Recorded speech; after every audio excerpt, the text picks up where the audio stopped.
For more than 3 centuries, Moscow ruled Central Asia and Caucasus through a simple strategy.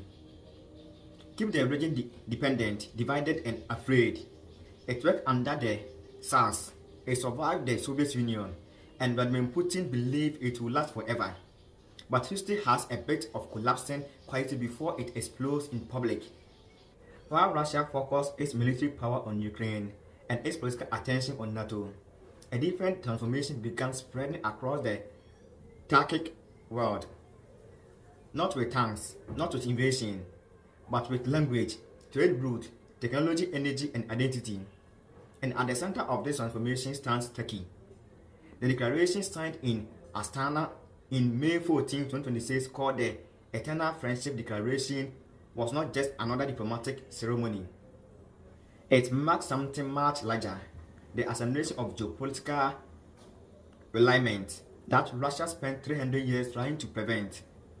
To understand why this matters, you have to understand how Moscow controlled the Turkic peoples for generations. The first step was always identity.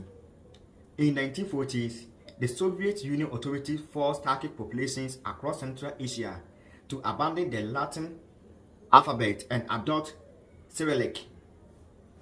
This was not a technical reform, it was a cultural isolation. A people cut off from their script is eventually cut off from its memory, literature, and historical continuity. Then came economic control. Kazakhstan, uranium and oil. Tatarstan's industrial production. And Bashkortostan's resources. Lucretia's diamonds. Enormous wealth flowed into Moscow while local regions remained economically dependent and politically weak. But the war in Ukraine exposed the harshest layer of the system sacrifice. When Russia needed soldiers, the burden did not fall equally across the federation. Casualties came disproportionately from proper ethnic republic and distant regions. Bayat, Tatars, Dagestanis, Pashtuns, and the Yakuts filled the front lines while Moscow and St. Petersburg remained comparatively isolated or insulated. Research cited by international analysts showed staggering disparities in battlefield death between the ethnic minorities and residents of major Russian cities. Critics inside these communities increasingly described the war as a form of demographic exhaustion. And slowly, the question began spreading across the region. Why should these nations continue carrying the cost of Moscow's empire? That is where Turkey entered the picture. Unlike Russia, Turkey presented itself not as an occupying center, but as a cultural strategic partner. Shared language roots, historical memory, and religious ties gave Ankara as influence Moscow could not easily replicate. Turkish schools expanded across Central Asia. Infrastructure projects multiplied. Cultural organizations deepened.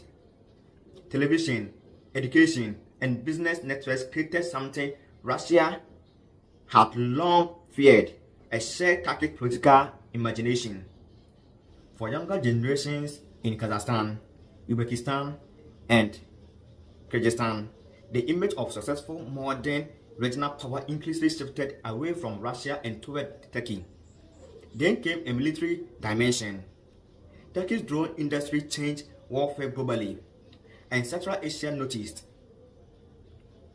Bayraktar TB2 drones appeared in military parades in Turkmenistan. Kyrgyzstan used Turkish drones effectively during regional clashes. Governments across the region began replacing aging Soviet systems with Turkish and NATO compatible equipment. But Ankara was not just exporting weapons, it was exporting doctrine. Officers from Kazakhstan, Kyrgyzstan, and Uzbekistan trained in Turkish military academies under NATO standards. This meant the next generation of Central Asian military leadership was being shaped outside Russian influence. The clearest symbol of this shift emerged during Erdogan's visit to Kazakhstan in May 2026. Among the agreements signed, one stood above the rest: joint production of Turkish Anka drones inside Kazakhstan itself. Think about the significance of that production. A member of the Russian-led CSTO military alliance agreeing to co-produce advanced military systems with a NATO member. That would have been an unthinkable a decade ago. And the geographical transformation did not stop at defense. For years, Russia weaponized energy dependence. Pipelines became instruments of political pressure. Gas supply became leverage. Nuclear fuel transit route gave Moscow silent influence over global markets. Kazakhstan is now dismantling that system. The country controls a massive share of global uranium production, but Soviet-era logistics forced export through Russian territory. That dependency gave Moscow enormous strategic power. Now, new transport corridors are bypassing Russian territory or Russian influence. The uranium moves across the Caspian Sea to Azerbaijan through Georgia, into Turkey and onward to Europe. Oil export increasingly avoid Russia-controlled route as well. The consequences are enormous. Transit revenues that once strengthened Moscow are shrinking. Russia's role as unavoidable intermediary is weakening. Even the Rosatom, Russian nuclear giant, faces growing pressure as supply chains diversify away from Russia territory. At the same time, the Caspian Sea itself is changing. For centuries, Russia dominated these waters militarily.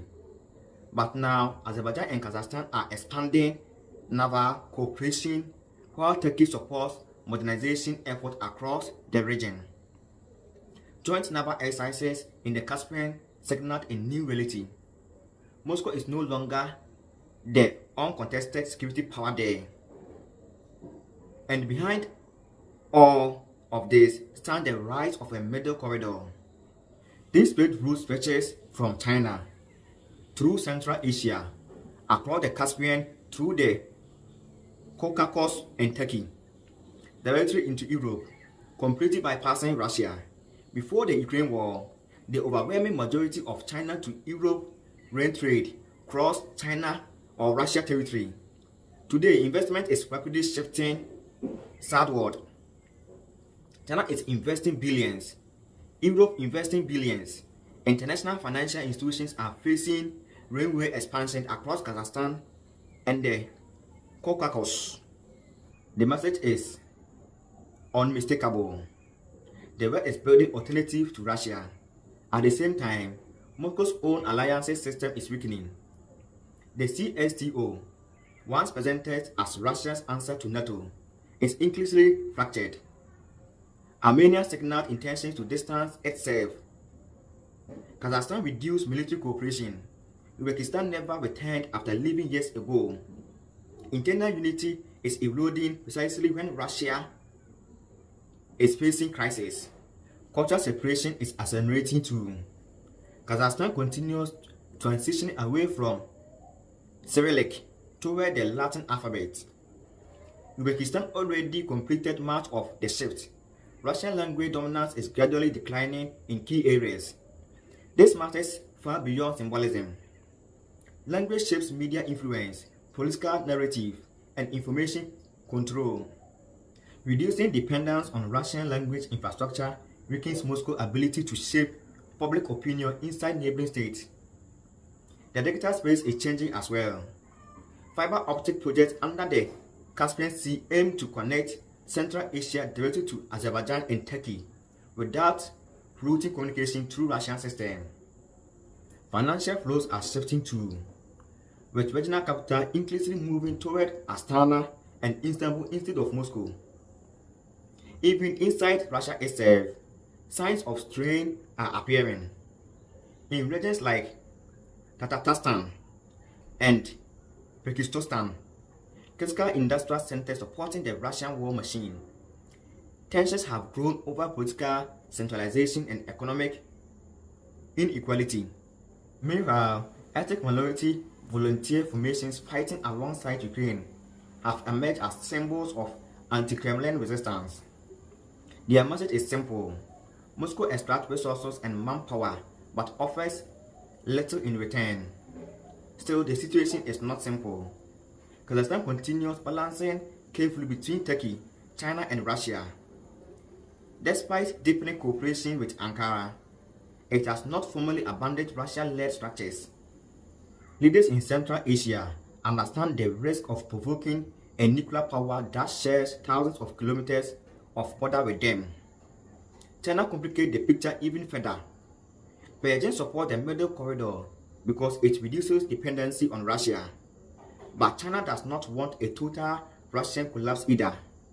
A chaotic Russia will threaten regional stability and create unpredictable security risks along China's borders. So China plays both sides, strengthening alternative trade routes while preventing Moscow from completely falling apart. And despite rapid growth, the Middle Corridor still handles only a fraction of the cargo volume once carried through Russia. The transformation is rare but incomplete, yet momentum matters in geopolitics, and momentum is shifting. Perhaps the clearest symbol of the coming change is the proposed Zagazor corridor.